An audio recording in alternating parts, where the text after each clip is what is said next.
mentioned coming into this game that you guys needed to match the physicality and be ready for a football game. Just do you feel like you guys, met that? No, they got 19 offensive rebounds, and 5 or 6 of them were like 1 and 2, and where we have a chance to bust away a little bit, and we couldn't. So the guys didn't lose themselves into the team. Whatever the team needs me to do for us to win, we didn't play that way, and it's good for me to see, and it's good for them to see. Individually, when you do that and you're playing for yourself, it's hard. You're out there by yourself. You make a mistake, you trip over. When you lose yourself in the team, you're just doing what the team needs you to do and what you're capable of doing. So we didn't have that today, but give them credit. Tommy had them ready. Great place to play. We had our chances, as bad as it was. We had a chance to win the game. John, you had a lot of great games from freshmen over the years. Cam Ward today leads all scorers, 18 points, 10 rebounds, 2 steals. What's it like for a guy in his first big game to come through that way? And he really played well. And my 2 didn't play as well. They had been playing well, but they didn't today. Again, there were plays that they could have made for their teammates, and they tried to make it for themselves, and didn't work out so good. Even the last couple plays, guys were open, and they took the shot themselves. So they didn't play as well, but they have been playing well, and I like my 2 guys, and Cam's good. Played good.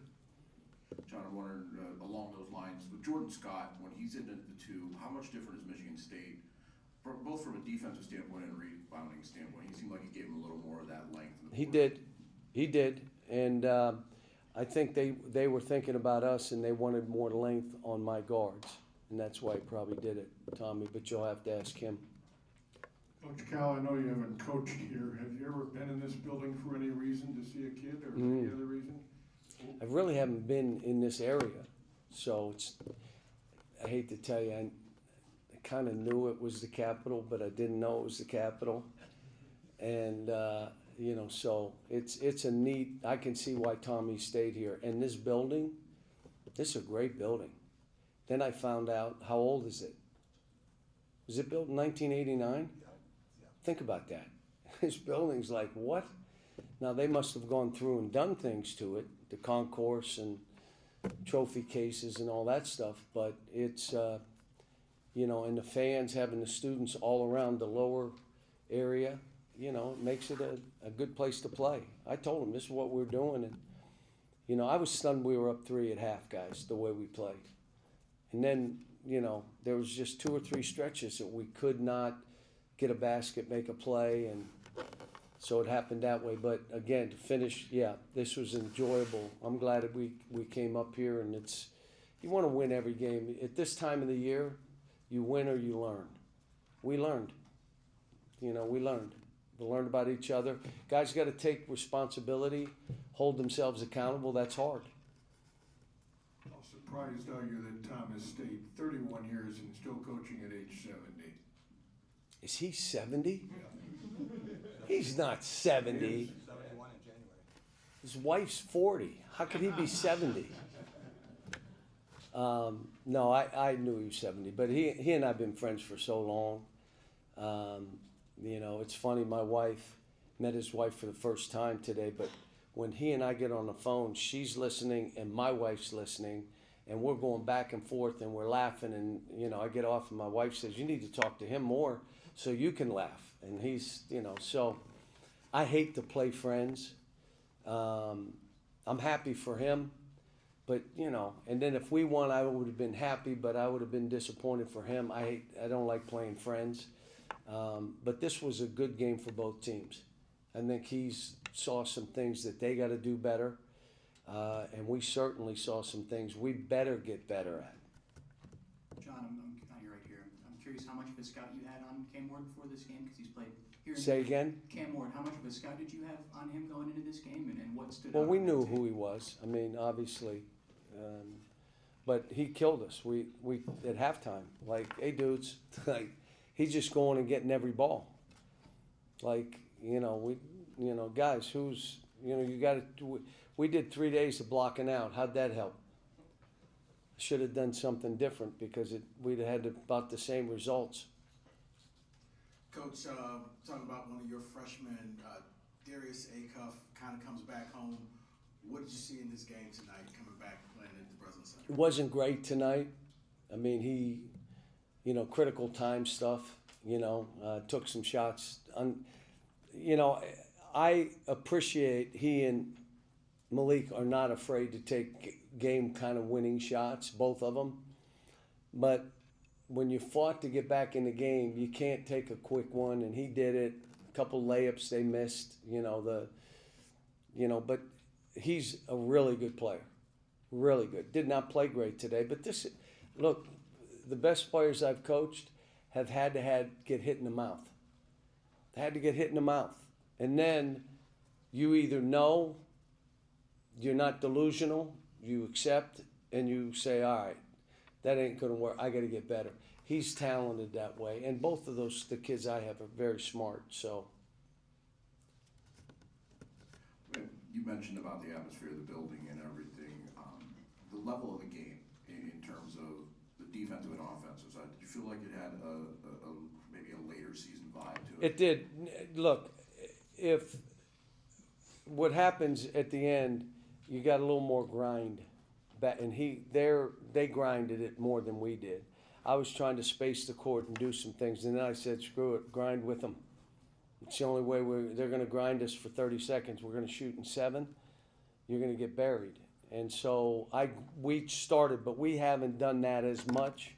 But as the season goes on, there are points in the game you just grind it. Let's go. We did some half-decent stuff. It's just that some decisions in possessions, like you'd go and have a great possession and follow it up with a bad one. Quick shot, no screen, something. But again, I'll have to watch the tape. I'm not looking forward to it, but I will. Yeah, how do you go about, right here in the front, how do you go about teaching Darius and Malik maybe better shot volume without them losing confidence?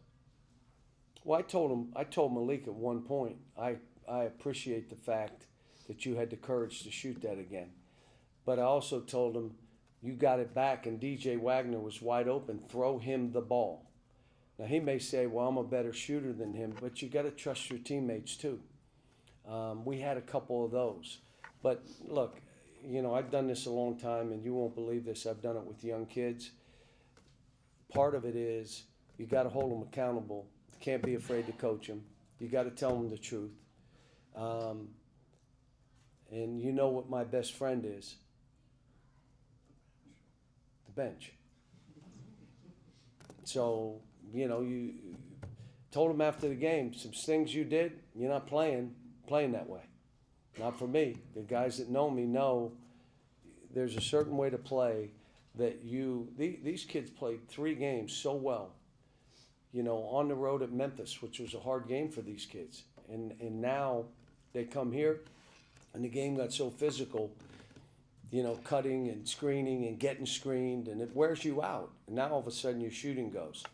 So, but I love them both. They're going to be fine. Coach, you were asked right here. You were asked earlier about the building, but I want to ask about the fan base now compared to different environments that you've been in throughout your career.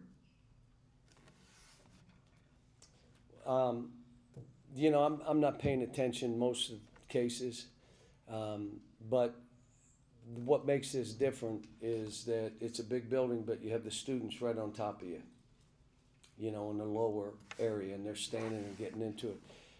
And for them, this is supposed to be an experience for those students. And this is a heck of an experience. You get in and you're 4 rows up on national television. You go back and watch the tape to see if you're on there at all. Oh, man, look, stop the tape. I'm on there, look. But it's a great experience for the students when you have it like that. And there are not many that are able to do that. They're just not. One more question so I can get out of here. What were your thoughts on Jeremy Fears tonight? He was 0 for 7. Sorry. Who's that? Jeremy Fears, the point guard. He was 0 for 7, but he had 9 assists. He was really running their offense, getting them going. And that's, you did what you had to do to win. That's what he did. and we went over pick and rolls. We probably should have been going under, and then we started going under. But that's what a player should be doing. I didn't make any shots, but I rebounded, I dove on the floor, I came up with balls, I created shots, and I missed every shot. But we won. I am happy. That's what a good player does. Thanks, folks.